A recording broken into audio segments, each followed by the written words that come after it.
In the world of the top 1%, private clubs aren't about leisure. They're where the course of history quietly changes. Behind closed doors, alliances are formed, decisions are made, and the future is shaped far away from the public view.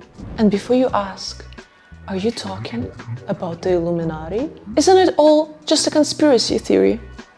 I don't know. You decide by the end of the episode. But the closest you'll ever get to it is private clubs. And no, I'm not talking about your crypto bro Chad who posts thirst traps from Soho House. I'm talking about the real ones. The Bohemian Grove, Knickerbocker, Whites. Places where even billionaires can get rejected. Where your net worth doesn't matter if your bloodline isn't old enough. Because these aren't clubs, they're gates. So in today's episode, we're stepping into the private club in the middle of the forest that inspired more conspiracy theories than Reddit and Area 51 combined. I'll show you why your favorite conspiracy theory probably isn't a theory at all. There's got to be an explanation. And hopefully, after the release of this episode, you won't find me in a different type of forest for revealing too much. Thoughts and prayers.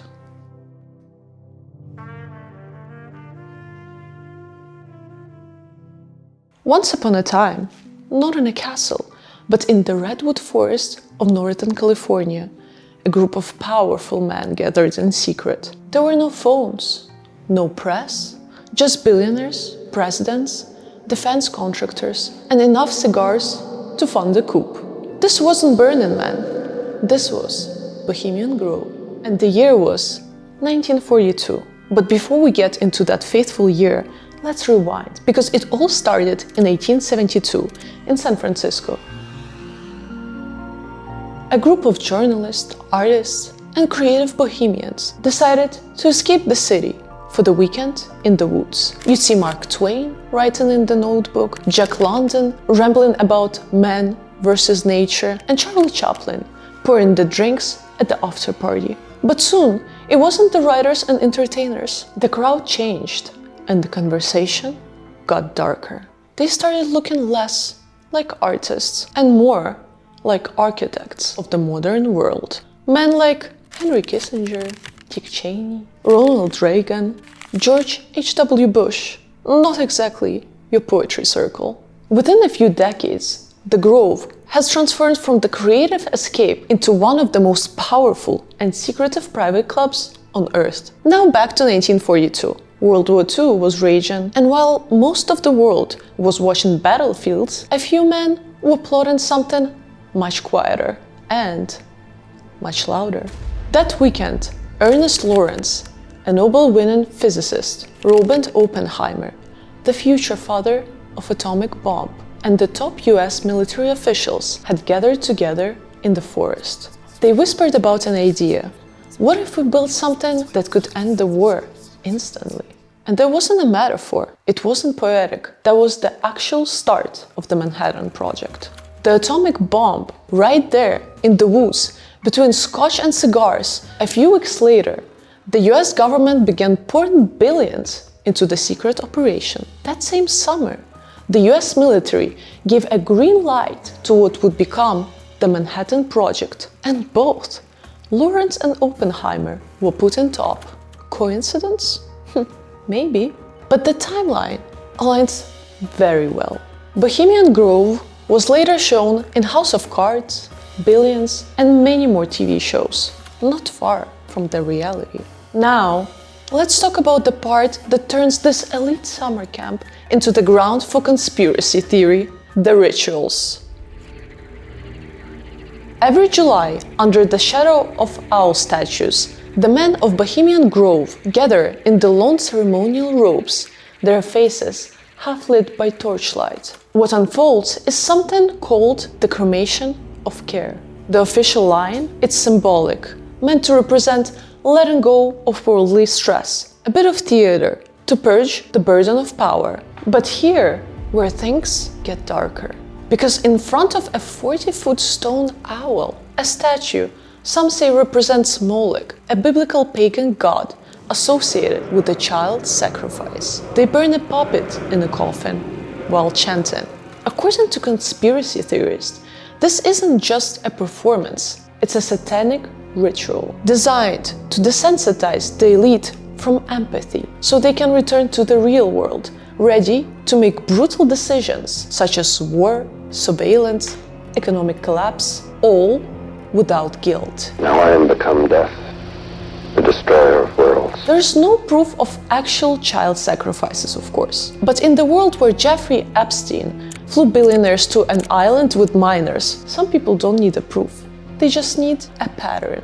And when the world's most powerful men gather under giant trees with no press allowed, wearing robes, burning puppets, you're not going to stop the internet from asking questions. But now, let's talk about the private clubs you've all heard of, and even consider some of them cool, cringe. Soho House used to be exclusive, right?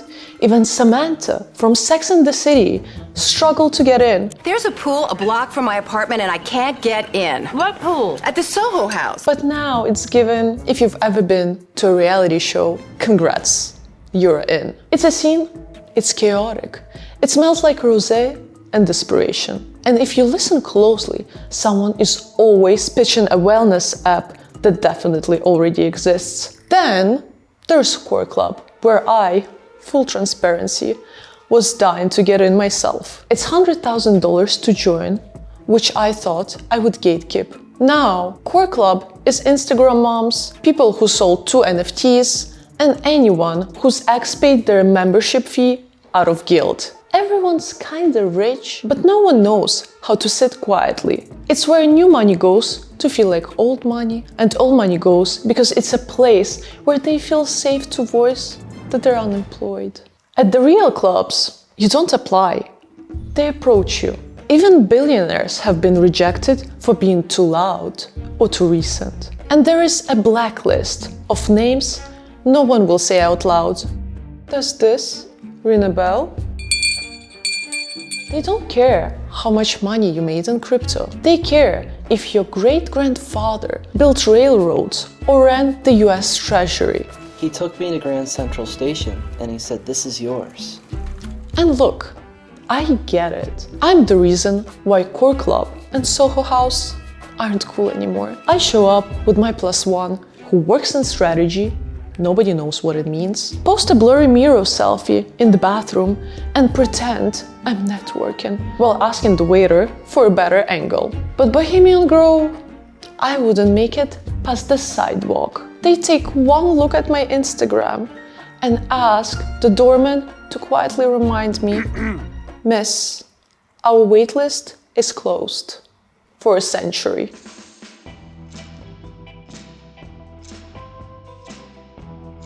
So why are people still dying to get into the clubs like this? First of all, career moves. It's widely believed that Ronald Reagan's 1980 presidential campaign was born over the drinks at Bohemian Grove. He wasn't the top pick. George H.W. Bush was the political favorite. But Reagan charmed the room. And when the room includes billionaire donors, oil executives, and high-ranking military, their opinion becomes policy. The next thing you know, Bush is VP and Reagan is being sworn in. A few handshakes in the forest and boom, a presidency. I think I finally found a job I want to do. Okay, what is it? President of the United States. The second reason is filtered network. No one is wearing a name tag and no one is adding each other on LinkedIn. Because if you're there, your family has been there since like 1874.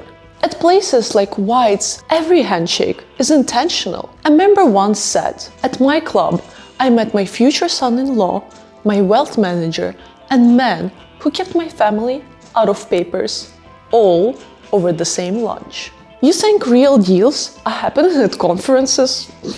Don't be so naive. They're happening in quiet rooms, behind red velvet doors, while press is busy covering Davos. Chairman, CEO, and co-founder of Blackstone Group. And the most important one, trust. Private clubs don't give you access, they private your network. Everyone there has been approved, vouched for, or related to someone who was. That means you can speak freely, Say things that you wouldn't say in your office. You know, no one is recording, leaking, or selling anything to tabloids. It's not just privacy, it's immunity.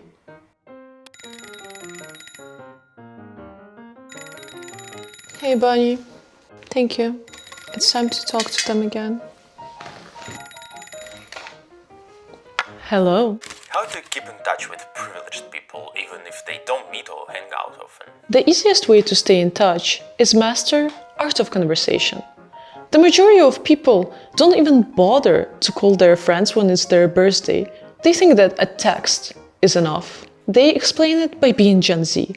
But in reality, no matter how old you are, what's truly being appreciated is when you remember people and make them feel special. My parents always told me to write down in the calendar the important dates of my friends and acquaintances. When is it their birthday, their anniversaries, promotions? You always send flowers, give them a call, and write a handwritten letter.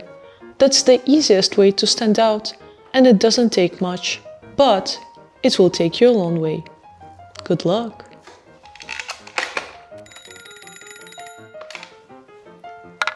I'm listening. Have you been part of a private club? What was your experience? Sorry, I have signed an NDA. Some questions were outrageous. Here's what's wild. In a world where billionaires have private jets, private islands, private networks, they still need private clubs. Not for luxury, not for comfort, but for control. Control of access, narrative, proximity to each other. Because true power isn't how much you own. It's about being in the room where the future is being decided or history is being rewritten. And even in 2025, when everything is online and traceable, there are still places where no one is allowed to record. Not because they're scared, but because what's being said in those rooms wouldn't survive outside of them. And maybe that's the point. Because in those clubs, men don't just network, they rehearse the future. So the question is no longer, what are they hiding? It's more like, if the world is being decided behind closed doors, should we be knocking? Like, subscribe, and as always, do whatever you want with this information.